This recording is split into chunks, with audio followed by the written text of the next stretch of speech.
First of all, very good morning to all of you. In this class, I am going to start with the topic genetic disorders. तो genetic disorders में discussion हो रहा था Mendelian disorders का, और इसमें haemophilia disease discuss हो चुका था। रेस्ट डिजीज अभी डिस्कस कर लेंगे। देन पेडिग्री एनालिसिस, इसकी पेडिग्री एनालिसिस दैट इज कि हर जनरेशन में कैसे ये डिजीज ट्रांसफर हो रहा है, इसकी एनालिसिस को पेडिग्री एनालिसिस बोलते हैं। देन एक बार क्विक रिवीजन कर लेते हैं, then we proceed to the today's topic.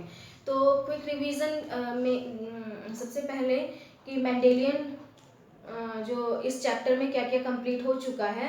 Mendelian law of inheritance, inheritance of one gene and inheritance of two gene, monohybrid cross and dihybrid cross. According to monohybrid cross, Mendel given two laws, law of dominance and law of segregation. Then according to dihybrid cross, he given law of independent assortment.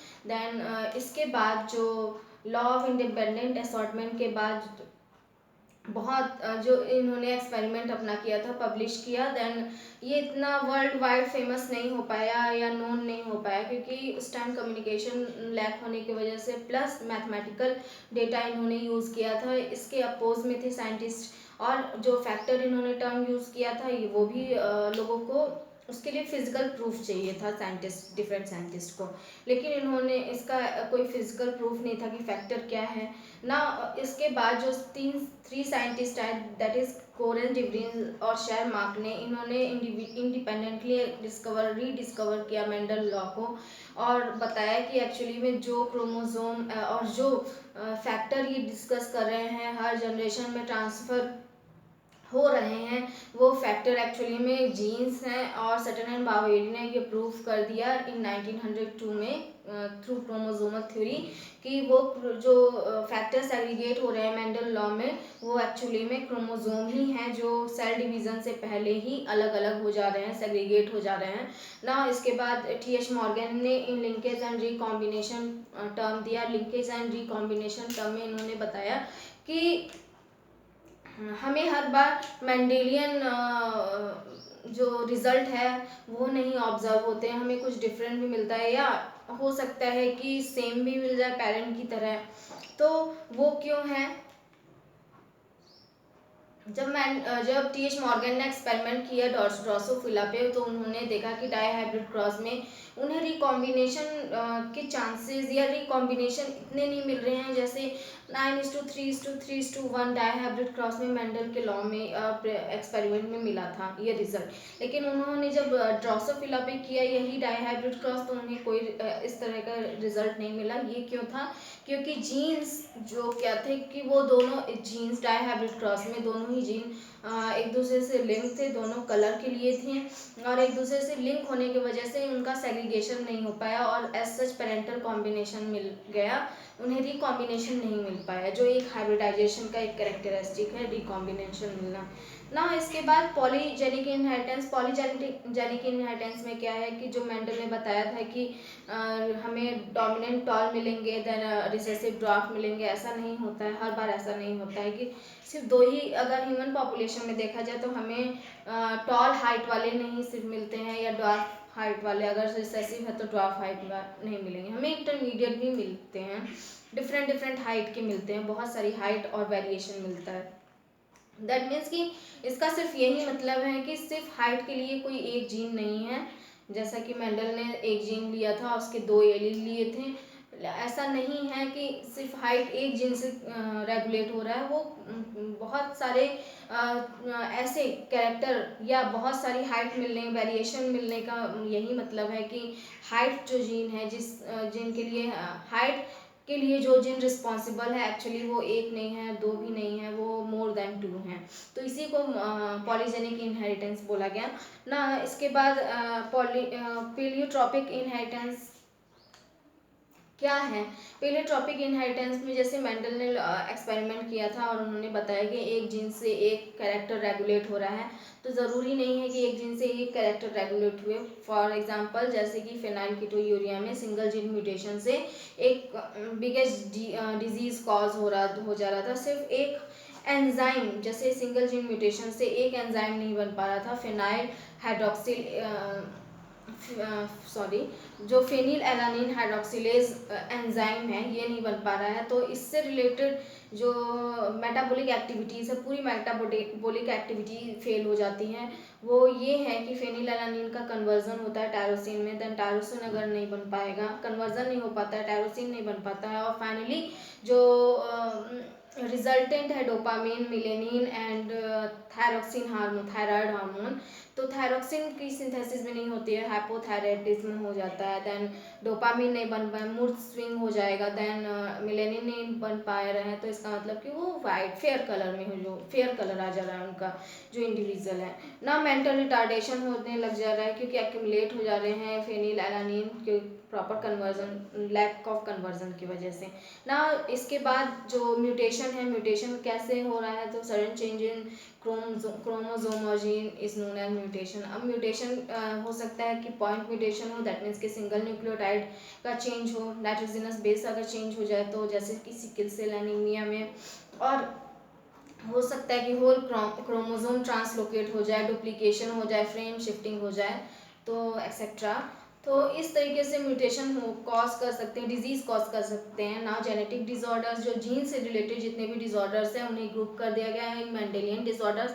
वैसे disorders जिन्हें जैसे character की तरह transfer हो रहे हैं और हर generation में उनकी स्टडी की जा सकती है, जैसे कि मेंडल ने इनहेरिटेंस में किया था उस तरीके से, तो इसे मेंडेलियन डिसऑर्डर्स बोलते हैं। और वैसे जो क्रोमोसोमल डिसऑर्डर्स है इनकी ये होल सेट या तो मतलब एक स्मॉल चेंज नहीं होता है, होल सेट का डुप्लीकेशन और डुप्लीकेशन हो जाए या डिलीशन हो जाए तब क्रोमोसोमल डिसऑर्डर्स में आएंगे। For example down syndrome, down syndrome में पूरा एक ट्राइसोमी हो जाती है, तो एक क्रोमोसोम आ जाता है। देन क्लेनीफिल्टर सिंड्रोम, एक क्रोमोसोम एक्स्ट्रा हो जाता है। देन टर्नर सिंड्रोम में लैक ऑफ क्रोमोसोम, तो एक क्रोमोसोम में यहाँ पे चेंजेस हो जाते हैं। तो जेनेटिक डिसऑर्डर्स हम लोग टॉपिक पढ़ रहे थे, जेनेटिक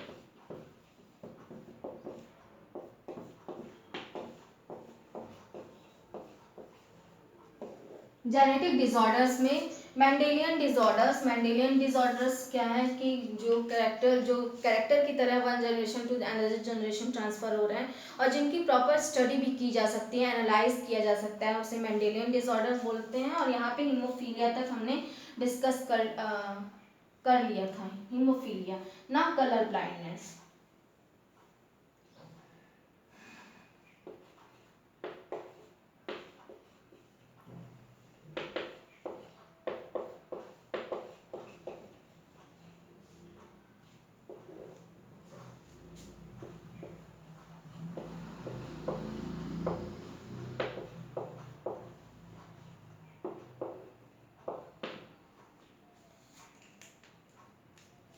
कलर ब्लाइंडनेस कैसे होता है, अगर यहाँ पे अल्टरेशन, जीन अल्टरेशन हो जाए या ऐसा जीन म्यूटेशन हो जाए, म्यूटेशन कॉज हो जाए जिसकी वजह से जो रेड कोन और ग्रीन कोन हमारे आईज में रहते हैं वो कलर डिफ्रेंशिएट करते हैं रेड और ग्रीन में,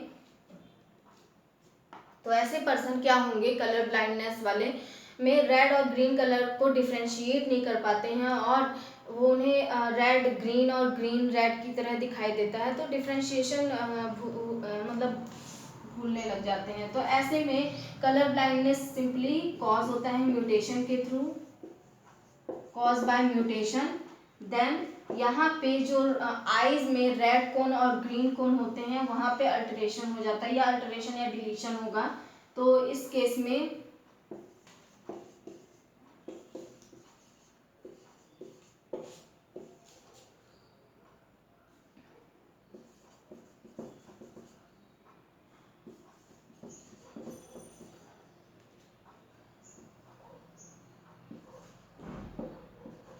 within eye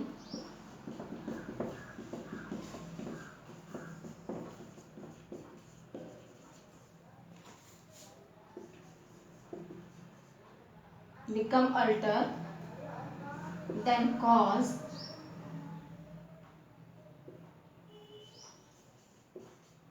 color blindness। Colour blindness इस केस में क्या होता है, person can not differentiate in between red and green color. Person जो सफर करेगा कलर ब्लाइंडनेस से,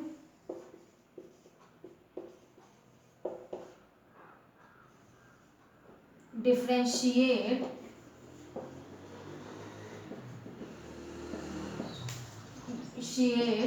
विद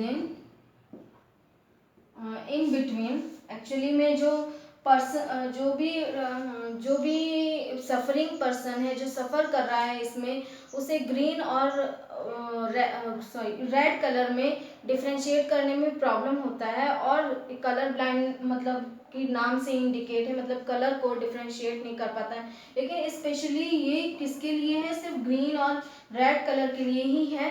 ये अदर कलर को इजीली डिफ्रेंशिएट कर पाएंगे, बस ग्रीन और रेड कलर में डिफ्रेंशिएट नहीं कर पाएंगे।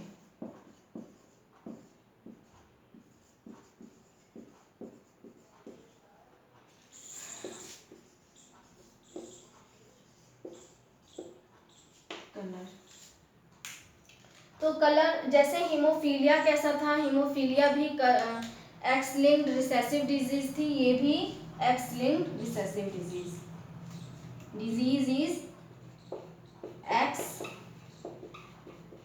Linked recessive disease.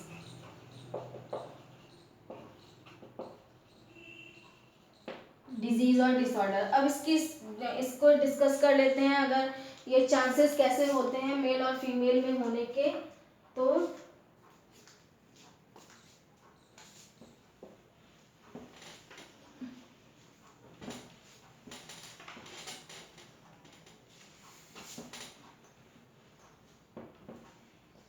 मेल और फीमेल में होने के क्या चांसेस होंगे यहाँ पे।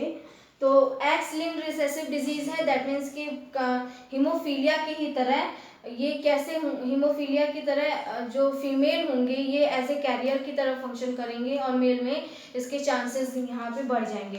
तो यहाँ पे सिमिलरली ये भी क्या होंगे कि हीमोफीलिया की तरह ही अगर female if x linked recessive है, और फीमेल में अगर इसके जीन है कलर ब्लाइंडनेस के जीन है, तो फीमेल कैसी होगी, अगर एक पर प्रेजेंट हुआ एक एक्स क्रोमोसोम पे, तो एज ए कैरियर की तरह फंक्शन करेंगे ना। जब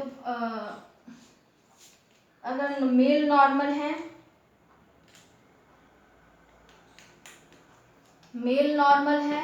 एक्स वाई, देन अगर यहाँ पे गैमेट फॉर्मेशन की पॉसिबिलिटी कितने टाइप की होगी, 2 टाइप, एक्स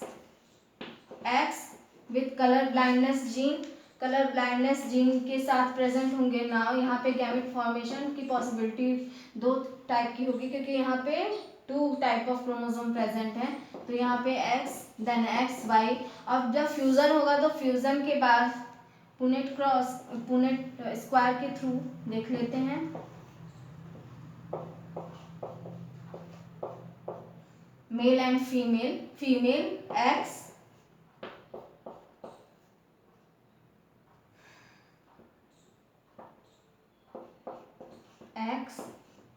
वाई, तो एक्स 50% तो नॉर्मल मिलेंगे और 50% विद डिजीज। लेकिन जिसमें से क्या होगा, जो 25% फीमेल कैरियर की तरह होंगी और 25% मेल में कलर ब्लाइंडनेस शो होगा। तो ये कॉमन मेल में होता है और फीमेल में रेयर, क्योंकि रिसेसिव होगा तभी। यहाँ पे अगर डेटा लिखा जाए तो कैसे लिखा जाएगा, 100% में से 50% जो ऑफस्प्रिंग रहेंगे वो नॉर्मल, 50% ऑफस्प्रिंग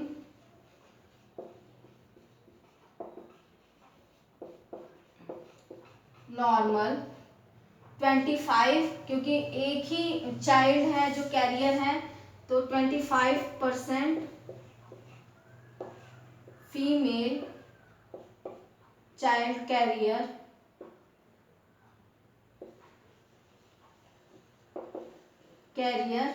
और 25% mail with disease. With disease के साथ 25% होंगे। अब अगर ओवरऑल यहाँ पे पूछा जाए मेल कितने होंगे तो सिर्फ 50%, सिर्फ मेल में अगर पूछा जाए तो ये डेटा चेंज हो जाएगा 50%। ये सिर्फ ऑफस्प्रिंग का डेटा था। अगर मेल में पूछा जाए तो 50% विद डिजीज,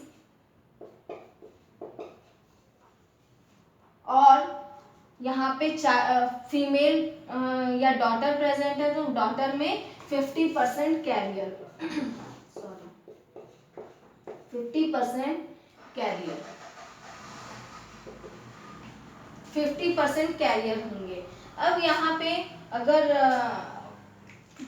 50% कैरियर और डिजीज, ओवरऑल डिजीज कितने ऑफस्प्रिंग में शो कर रहे हैं तो सिर्फ 25% में ही डिजीज शो कर रहे हैं।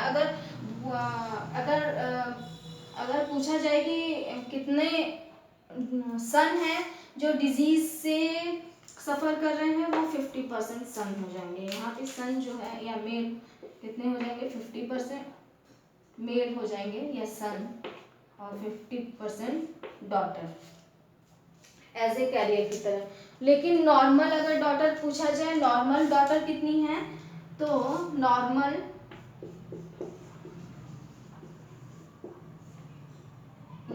डॉटर यहाँ 1 डॉटर नॉर्मल है तो 50% नॉर्मल।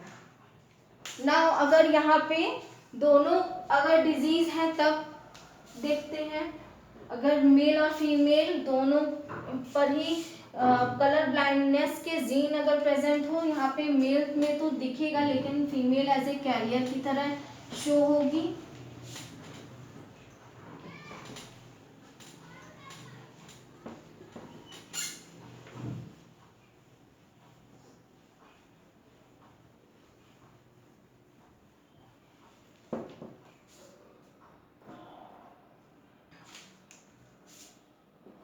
कलर ब्लाइंडनेस के जीन मेल पर भी हैं, सिंपली यहाँ पे भी 2 टाइप के गैमेट की फॉर्मेशन के चांसेस विद कलर ब्लाइंडनेस और विदाउट कलर ब्लाइंडनेस जीन। अब यहाँ पे यहाँ पे भी 2 टाइप के possibility with colour blindness gene and without colour blindness gene gamete के फॉर्मेशन होंगे।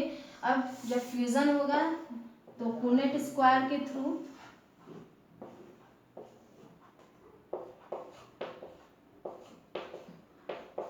एक्स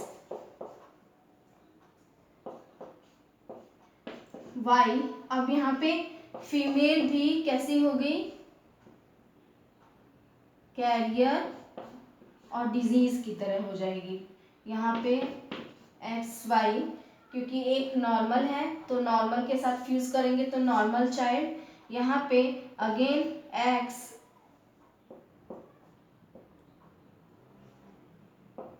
देन अब यहाँ पे फीमेल क्या हो गया रिसेसिव ट्रेट शो होने लग गया। दैट मीन्स कि ये जो फीमेल कैसी डिजीज शो करने लग जाएगी। अब ये कैरियर की तरह फंक्शन नहीं करेगी, अब ये डिजीज की तरह फंक्शन करेगी। अगर मेल में फिर से वही डिजीज आ गई, अब डेटा हमें चेंज मिलेगा। यहाँ पे डेटा कैसे मिलेगा, अगर कितने कैरियर की तरह फंक्शन कर रहे हैं, सिर्फ 25% कैरियर ऑफस्प्रिंग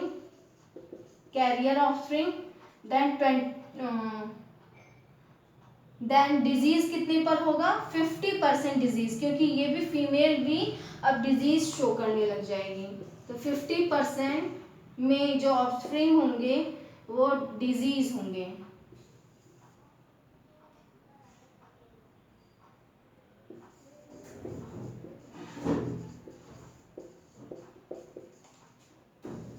विथ डिजीज। अब 50% डिजीज के साथ हो गए, 25% कैरियर और यहाँ पे 25% नॉर्मल। 25% नॉर्मल। फीमेल और मेल और फीमेल के रिस्पेक्ट में अगर पूछा जाए तो मेल और फीमेल के रिस्पेक्ट में क्या होगा कि 25% male normal then 25% female career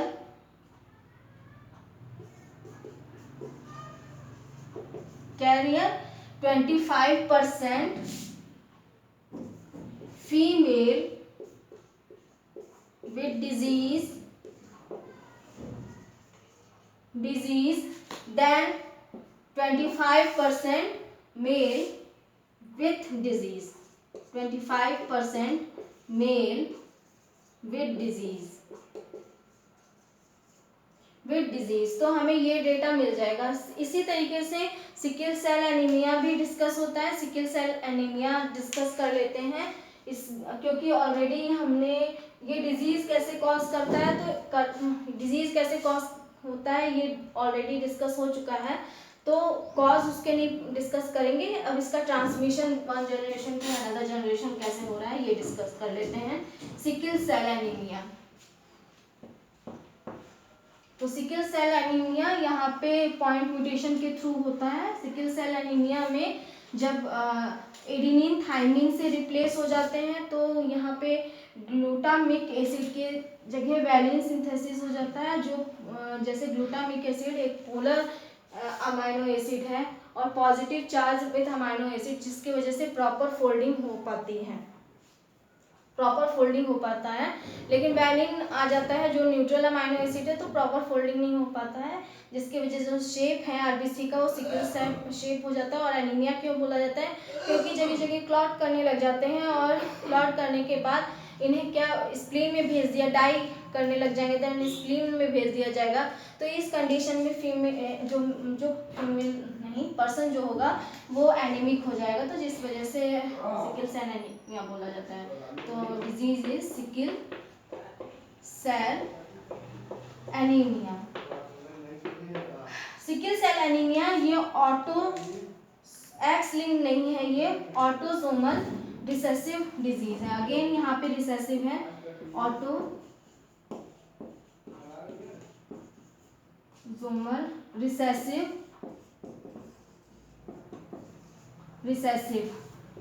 disease show होता है।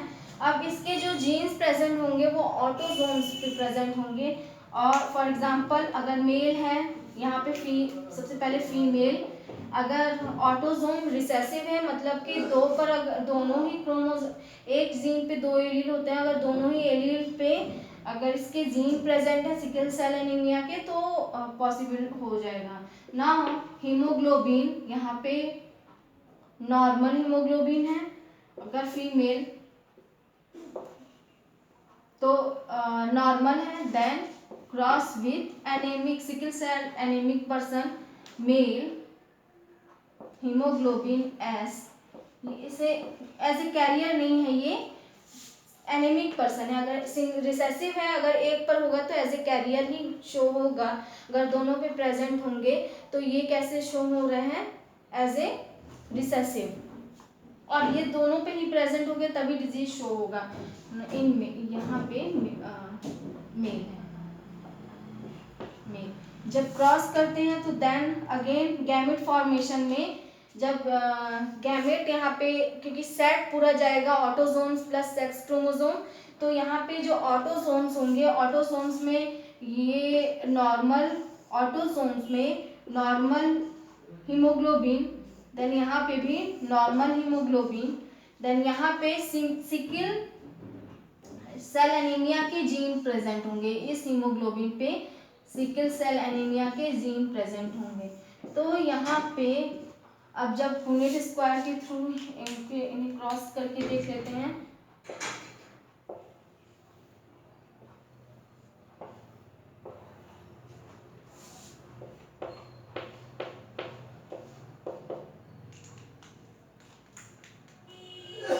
नॉर्मल यहाँ पे भी नॉर्मल हीमोग्लोबिन, देन यहाँ पे sickle shape haemoglobin, sickle shape anaemia के हीमोग्लोबिन, देन जब फ्यूजन होगा तो HB normal, then HBS, HB normal, HBS, HB again normal, again normal, then HBS, haemoglobin normal, then haemoglobin sickle. अब यहाँ पे result क्या मिल गया, रिजल्ट में अगर अब यहाँ पे मेल और फीमेल की बात नहीं होगी, क्योंकि ये एक्स लिंक नहीं है, ये ऑटोसोमल रिसेसिव डिजीज है, तो ऑटोसोम्स पे यहाँ पे डिजीज होंगे, तो एक्स लिंक्ड यहाँ पे बात नहीं होगी। अब यहाँ पे कोई भी गैमेट हो सकते हैं, अगर हो सकता है कि यहाँ पे एक्स आया हो, यहाँ पे वाई आया हो, और यहाँ पे तो एक ही पॉसिबिलिटी होगी कि दोनों के पास एक्स एक्स क्रोमोसोम होंगे। तो अब यहाँ पे ऑफस्प्रिंग कैसे होंगे, 100% ऑफस्प्रिंग कैसे फंक्शन करेंगे, एज ए कैरियर की तरह फंक्शन करेंगे, क्योंकि एक में थे और एक एकदम नॉर्मल थी, तो जिसने अब यहाँ पे अगर ये कैरियर किसी और से मैरी करते हैं जिसके पास में जो अगेन फिर से सिकल सेल एनीमिक पर्सन है, तब वहाँ पे डिजीज कैसे कॉज होगा। तो एक बार यहाँ पे देख लेते हैं, अगर इस पर्सन की, अगर जितने भी यहाँ पे पर्सन हैं, ये जब मैरी करते हैं किसी सिकल सेल एनीमिया वाले पर्सन से जो डिजीज से सफ़र कर रहा है उससे, तो चांसेस क्या हो जाएंगे यहाँ पे, अब यहाँ पे जो हीमोग्लोबिन है वो भी कैरियर का है इस फीमेल के पास। देन अगेन यहाँ पे gamete formation normal, then sickle cell anaemia gamete, यहाँ पे अगेन जो गैमेट का फॉर्मेशन होगा दोनों के पास ही सिकल सेल एनीमिया के गैमेट प्रेजेंट होंगे। नाउ पुनेट स्क्वायर के थ्रू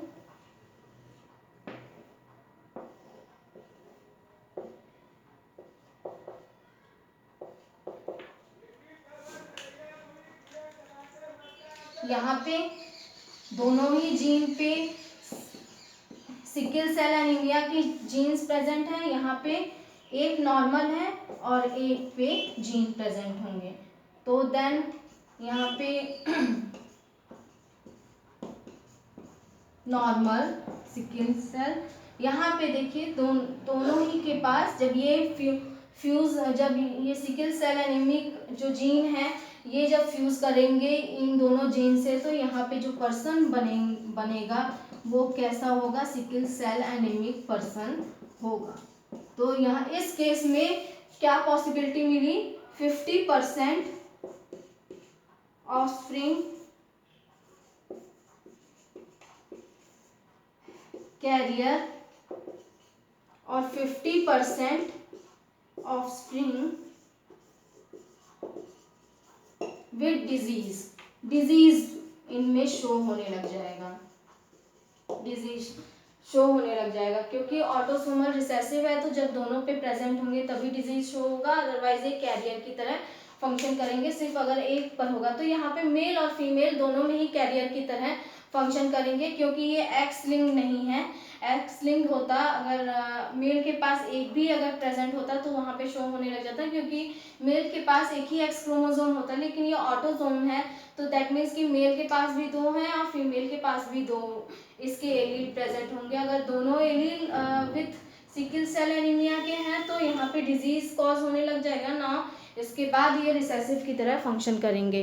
तो यहाँ पे इसी की तरह अगर दोनों पे अगर हो जाए, दोनों पे सिकल सेल एनीमिया की डिजीज हो जाए तो कैसे फंक्शन होगा, यहाँ पे दोनों ही तब 100% जो पर्सन होंगे हमें वो मिलेंगे कैसे, विद डिजीज मिलेंगे। यहाँ पे लाइक इसके बाद थैलेसीमिया में भी इसी तरीके से डिजीज वहाँ पे डोमिनेंट है, ऑटोसोमल डोमिनेंट डिजीज है थैलेसीमिया, और यहाँ पे जो कॉज होता है थैलेसीमिया में वो अगर सिंगल प्रेजेंट है तब भी डिजीज कॉज हो जाएगा। नाउ फिनाइलकीटोयूरिया भी जो ऑटोसोमल डिजीज है, ये भी ऑटोसोम से रिलेटेड जो डिजीज है ना। इसे मेंडेलियन डिसऑर्डर क्यों बोला जाता है, क्योंकि हर जनरेशन में इसकी स्टडी की जा सकती है। क्रोमोसोमल डिसऑर्डर में ऐसा नहीं किया जा सकता, स्टडी नहीं की जा सकती, क्योंकि वो हर जनरेशन में ट्रांसफ़र नहीं होते हैं, जैसे कि मेंडेलियन डिसऑर्डर क्यों बोला गया इन्हें, क्योंकि ये कैरेक्टर की तरह डिजीज भी ट्रांसफर हो रहे हैं, लेकिन क्रोमोसोमल डिसऑर्डर्स वो अल्टरेशन क्रोमोसोमिक, चाहे डिलीशन की वजह से हो या डुप्लीकेशन की वजह से, कोई भी सडन चेंज हो पूरे सेट क्रोमोसोम के पूरे सेट में हो, सिंगल जीन में ना हो। अगर सिंगल जीन में अगर कुछ भी चेंजेस होते हैं तो उन्हें फिर मेंडेलियन डिसऑर्डर बोला जाएगा, और इसकी स्टडी भी प्रॉपर हर जनरेशन में की जा सकती है। नेक्स्ट जो क्लास है वहाँ पे पेडिग्री एनालिसिस डिस्कस होगा। पेडिग्री एनालिसिस में मेंडेलियन डिसऑर्डर्स को कैसे स्टडी कर सकते हैं, तो डिफरेंट सिंबल बने होंगे और सिंबल के थ्रू पेडिग्री एनालिसिस कर सकते हैं इन नेक्स्ट क्लास।